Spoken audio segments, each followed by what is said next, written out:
Pemirsa, di tengah perlambatan ekonomi yang akibat pandemi COVID-19, ekonomi Indonesia mengalami minus 5,3%, sementara industri telekomunikasi justru membukukan hasil positif pada tahun ini, di mana sektor tersebut mencatatkan pertumbuhan hingga mencapai 10%.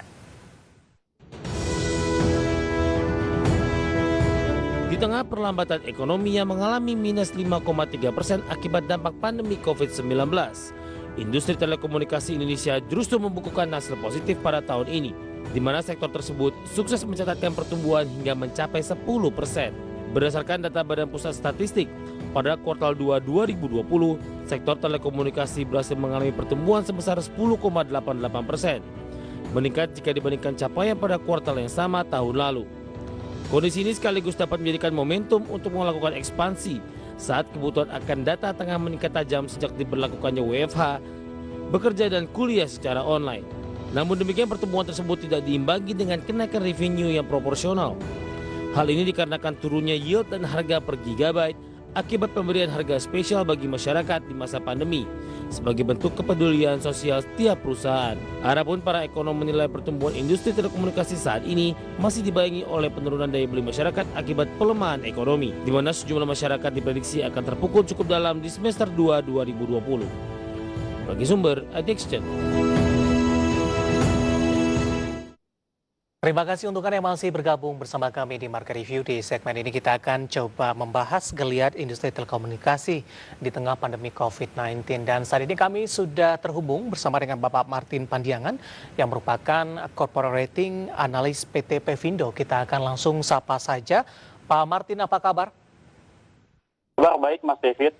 Terima kasih Pak Martin sudah meluangkan waktu di IDX Channel. Geliat industri telekomunikasi terutama di masa pandemi, Pak Martin. Dari pandangan Pevindo, bagaimana perkembangan industri telekomunikasi Indonesia sampai sejauh ini, terutama di masa pandemi COVID-19 yang cukup mendominasi dalam beberapa bulan terakhir di 2020, Pak?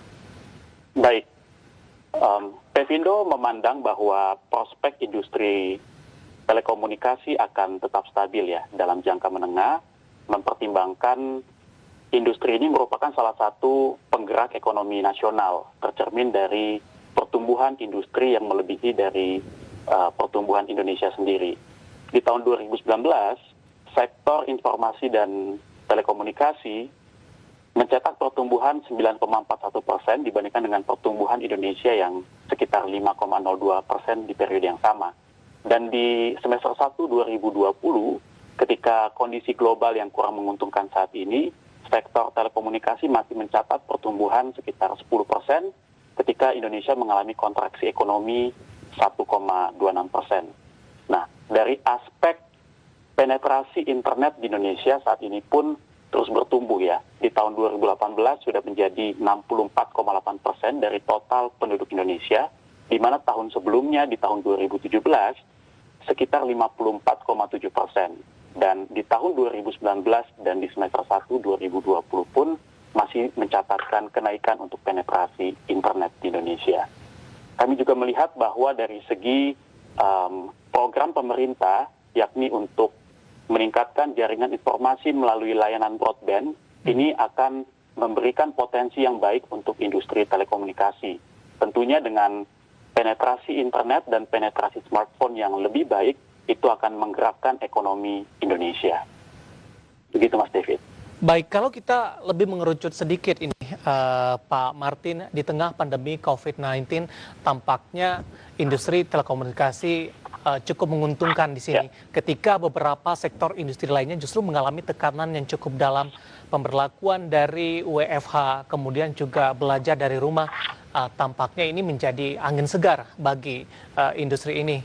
Pak Martin, bagaimana Pevindo melihat ini? Kalau kita lihat di rentang waktu selama pandemi, Pak. Iya, kami melihat bahwa dengan adanya pandemi COVID-19 saat ini, exposure terhadap sektor telekomunikasi relatif rendah. Dengan berlakunya terbatasnya mobilitas dan juga kontak fisik manusia, serta pemberlakuan bekerja dari rumah, itu justru meningkatkan permintaan terhadap sektor telekomunikasi. Dibutuhkan telekomunikasi yang lebih kuat ya, khususnya untuk di rumah-rumah, ini dapat meningkatkan pelanggan dari segmen konsumen. Begitupun di segmen korporat, perusahaan-perusahaan juga mungkin meningkatkan kapasitas server mereka. Ditambah lagi, tren sekarang, pola kerja yang baru pasca COVID-19 membutuhkan rapat-rapat berbentuk virtual dan absensi juga virtual. Nah, ini memberikan satu prospek yang baik ya untuk industri telekomunikasi. Namun di sisi lain kami juga melihat adanya antisipasi dari perusahaan telekomunikasi karena pelanggan mereka kan juga mengalami kesulitan keuangan ya, beberapa di antaranya. Nah, maka kami juga melihat adanya perlambatan dari sisi penagihan pembayaran kepada beberapa pelanggan mereka. Nah, ini yang perlu diantisipasi oleh beberapa perusahaan telekomunikasi, khususnya juga penurunan daya beli ya. Karena penurunan daya beli itu juga bisa karena pemotongan gaji ataupun pemutusan hubungan kerja, itu akan berpengaruh juga terhadap daya beli untuk membeli telekomunikasi. Baik, bagaimana dengan subsidi yang diberikan oleh pemerintah, Pak Martin? Apakah ini juga menjadi pemberat bagi pelaku industri telekomunikasi? Iya, mayoritas dari pasar di Indonesia itu kan prabayar ya. Jadi dan mayoritas penggunaan telekomunikasi saat ini trennya adalah untuk pemakaian data. Khususnya kalau untuk bekerja maka untuk rapat dan juga untuk sharing informasi. Nah, dengan adanya pemberian subsidi dari pemerintah, setidaknya itu juga membantu sebagian dari masyarakat untuk dapat membeli kuota untuk penyediaan informasi mereka.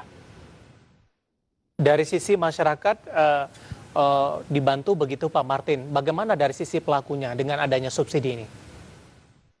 Ya, tentu kalau dari pelaku industri, mereka saat ini mengerem ya dari sisi belanja modalnya. Yang sebelumnya memproyeksikan sekitar 20-35% belanja modal, mereka sesuaikan belanja modalnya 5-10% ke bawah dari persentase normal. Mereka sesuaikan kembali ya, karena penurunan daya beli, walaupun dengan adanya subsidi, tetap ada penurunan daya beli, jadi mereka fokus juga ekspansi yang tadinya ingin dilakukan di daerah-daerah yang baru, mereka rem terlebih dahulu, mereka fokuskan di daerah atau proyek yang sudah berjalan saat ini. Apakah dalam hal ini juga terjadi pergeseran data, Pak Martin, ketika sebelumnya mungkin di sektor telekomunikasi ada beberapa segmen atau pos lain yang memberikan sumbangan terbesar dari sisi pendapatan. Namun dengan kemajuan teknologi kemudian juga ditambah dengan adanya pandemi, data ini mengambil alih untuk menjadi sumber pendapatan utama bagi para pelaku industri telekomunikasi. Ya, kami melihat sebenarnya tren pergeseran dari paket suara, layanan suara dan SMS berpindah ke layanan data itu sudah terjadi dari beberapa tahun sebelumnya. Ditambah dengan adanya pandemi saat ini, lebih meningkatkan kebutuhan untuk penggunaan data ya. Jadi memang tren saat ini untuk operator seluler lebih menekankan pendapatan mereka dari sisi layanan data. Maka dari itu dibutuhkan pengembangan untuk fixed broadband di Indonesia itu lebih tinggi ya untuk mereka berekspansi. Karena penetrasi untuk fixed broadband di Indonesia pun masih relatif rendah. Jadi untuk mengembangkan fixed broadband di Indonesia, kebutuhannya jauh lebih tinggi dibandingkan dengan yang wireless saat ini. Termasuk dalam hal ini pengembangan jaringan, Pak? Betul, betul. Karena untuk di Indonesia sendiri sebenarnya kan sudah ada program palaparing ya. Betul. Dan itu untuk menyediakan backbone serat optik. Namun untuk menghadirkan akses internet di wilayah-wilayah Indonesia bagian tertentu, itu tetap memerlukan operator seluler yang masuk di dalamnya. Nah, kami melihat dengan adanya pandemi saat ini, ekspansi dari operator seluler agak direm nih. Jadi mereka akan fokus ke kota-kota yang besar, yang bisa mentranslasi belanja modal mereka secara cepat menjadi pendapatan. Baik. Dari sisi persaingan, Pak Martin, bagaimana Pevindo melihatnya di industri telekomunikasi ini? Ada beberapa pemain besar, kemudian juga ada beberapa pemain di bawahnya. Ya, kalau dari segi persaingan, untuk operator seluler sebenarnya didominasi oleh 3 pemain besar, yakni Telkom, Indosat, dan XL yang memegang kendali sekitar 80% dalam jumlah, dalam hal ini pelanggan ya. Ya. Dan kami melihat persaingannya dalam bentuk persaingan harga atau perang tarif masih akan tetap berlanjut, terutama untuk pemain kecil, sedangkan untuk pemain besar akan fokus pada kualitas dan layanan yang diberikan. Namun bukan artinya pemain besar tidak terdampak dengan perang tarif tersebut.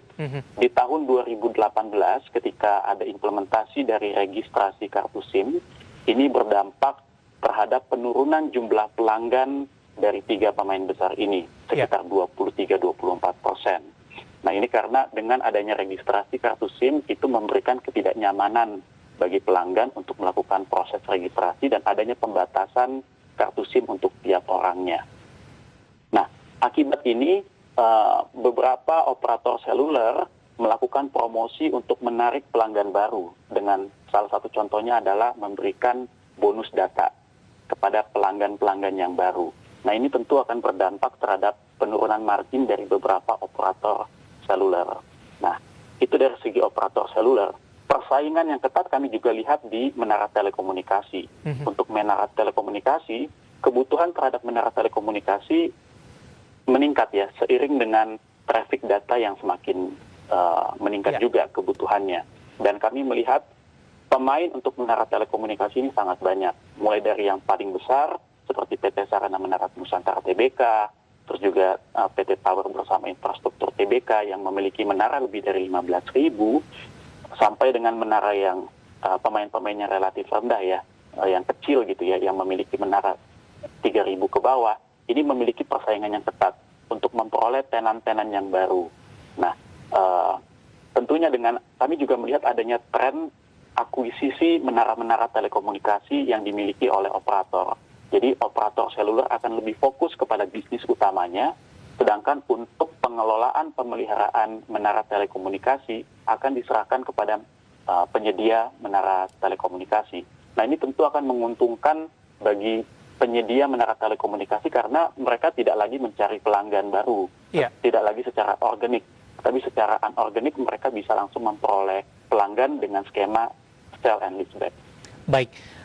Pak Martin, ini menarik Pak, dari beberapa pemain besar tadi Anda sebutkan, Telkom, XL, dan Indosat, ini merupakan emiten-emiten yang sudah tercatat di Bursa Efek Indonesia, termasuk juga pemain dari menara telekomunikasi tadi yang besar juga Anda sebutkan, ini juga sebagian besar juga sudah tercatat di Bursa Efek Indonesia.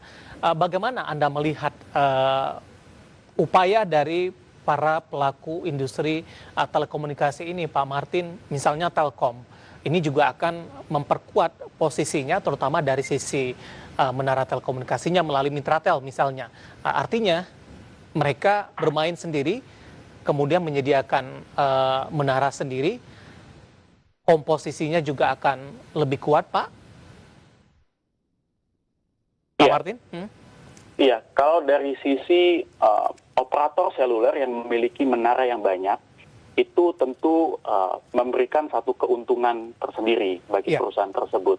Karena mereka bisa memperoleh harga sewa yang lebih murah gitu ya. Lalu mereka bisa penyediaan infrastrukturnya jauh lebih memadai gitu. Namun untuk kebutuhan efisiensi ke depannya, operator-operator seluler trennya akan lebih fokus ke bisnis utama mereka untuk penyediaan layanan yang lebih baik, penyediaan kualitas yang lebih baik untuk pelanggan-pelanggan. Jadinya untuk efisiensi mereka akan serahkan ke penyedia-penyedia menara telekomunikasi, baik yang independen ataupun yang merupakan bagian dari grup tersebut. Ada perbedaan tidak Pak Martin ketika mereka menggunakan menara telekomunikasi dengan pihak lain atau dengan menggunakan menara yang dikelola oleh anak usaha dari industri telekomunikasi tersebut, Pak? Apakah memang lebih efisien nantinya, kemudian juga dari sisi biaya, kemudian juga prospek ke depannya juga akan lebih kuat begitu, Pak? Iya, Tentu kalau menggunakan menara telekomunikasi independen itu tergantung lagi dari strategi masing-masing penyedia menara telekomunikasi independen tersebut, apakah mau berekspansi di satu wilayah yang baru gitu ya. Sedangkan kalau misalnya itu sudah punya sendiri, maka arah atau strategi dari manajemen secara grup itu bisa berlangsung secara optimal. Apabila misalnya satu perusahaan tersebut ingin melakukan ekspansi di daerah yang baru, dengan dia memiliki kapasitas integrasi yang baik ya, mulai dari penyediaan layanan telekomunikasi hingga menaranya mereka punya sendiri, itu lebih mempercepat mereka untuk penetrasi di pasar yang baru. Jadi kalau tergantung dari pihak eksternal, itu pun ada ketergantungan dari harganya juga ya. Jadi harga sewa mungkin saja akan mengalami kenaikan dalam 1 hingga beberapa tahun ke depan gitu. Sedangkan kalau dimiliki sendiri, tentu itu sangat tergantung dari arah grup mau kemana gitu ya. Baik, Pak Martin, menarik, kita akan jeda terlebih dahulu Pak. Kita masih punya satu segmen lagi, di segmen terakhir nantinya kita akan coba membahas ini kriteria yang dinilai oleh Vivindo dalam memberikan peringkat kepada perusahaan industri telekomunikasi di Indonesia, khususnya para pemain besar. Kemudian rata-rata mereka juga sudah tercatat di Bursa Efek Indonesia, dan mungkin saja ini bisa menjadi referensi bagi para investor dan trader pasar modal Indonesia. Kita akan jeda terlebih dahulu, dan pemirsa Market Review akan segera kembali sesaat lagi.